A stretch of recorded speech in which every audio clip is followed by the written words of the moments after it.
Hey, good morning, everyone. I just had another wonderful workout, and today's topic of the video is pushing through your fight or flight, especially when you get paralyzed. So, boom, my alarm goes off at 4:58 a.m., and that's the last sound I want to hear at all. I was not trying to hear it, and I wasn't even trying to go hit this workout, honestly. But I knew that I have to make these videos, and all those motivational workouts or all the motivational videos I watched, that would just be for nil. So I decided, hey, just put one step forward, go in the bathroom, put your shoes on. All right, put my socks and shoes on. What's next? All right, make your pre-workout and BCAAs. All right, I did that. Grab your tripod. Cool. One step at a time. But right after I made the pre-workout and grabbed the tripod, I was just frozen in the gym, frozen in the kitchen. Like I was literally just standing there for a good 2 minutes, just like I do not want to move. I just don't want to do it, and that fight or flight kicked in. You know, especially when you're using a really detailed program. A lot of times, people won't tell you if you're new or you're coming back to training like me after a long layoff that it is a lot of load or volume on your central nervous system.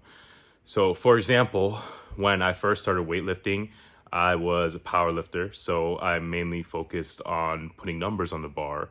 And those adaptations to my central nervous system allowed me to get stronger. However, now that I'm a little older, I realized that, hey, you know what? I was in the gym for the wrong reasons and I want to do it for more aesthetics reasons. So I switched over to hypertrophy. I went and boxed for a year and I really haven't hit the gym other than more like calisthenic, boxing, road work type workouts. And now that I'm back at it and I'm jumping into my hypertrophy program that I did over a year and a half ago, it's a huge shock to my central nervous system. And like I said, I've been training for a while now. However, since I've been on such a layoff, it caused a fight or flight reaction in my body because my body's like, what the heck are you doing, dude? So now that I'm in the kitchen, I'm just like, dude, just take one step forward. You are halfway there. There's no point to going to bed now. Like, you're trying to do this consistently and you're trying to do it right this time. And you know what? Hopefully I can have some people coming along the way with me. So you know what? That propelled me to take that next step, then the next step. And honestly, when I got outside, it was brick, it was cold, sheet of ice all over my front step. But hey, I kept walking to the garage, opened the door, connected the heater, and just did my warm up. And kind of like I said in my last video, you just have to go through the motions until it feels right. So even if I had nothing to give, I was still going to give 30% to the gym. And that's okay, because if all I have is that 30% to give, that's my 100% for the day. I'm not talking doing some like half-ass workout either. Like literally my body's telling me you cannot lift weights today.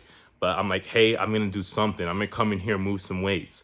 And when I gave that 30%, that was my full effort. That was all I can give. But I still did it.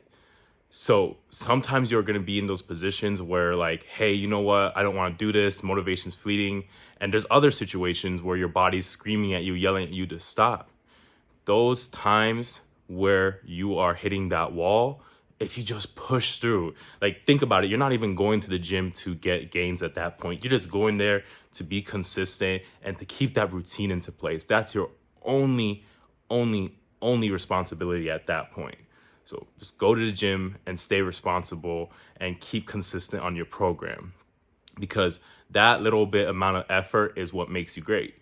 So you just keep pushing through that and pushing through that, and eventually you'll make a breakthrough. So yeah, that's all I had to talk to you today, guys. I have to get to work now. Take it easy. I'll catch you in the next one.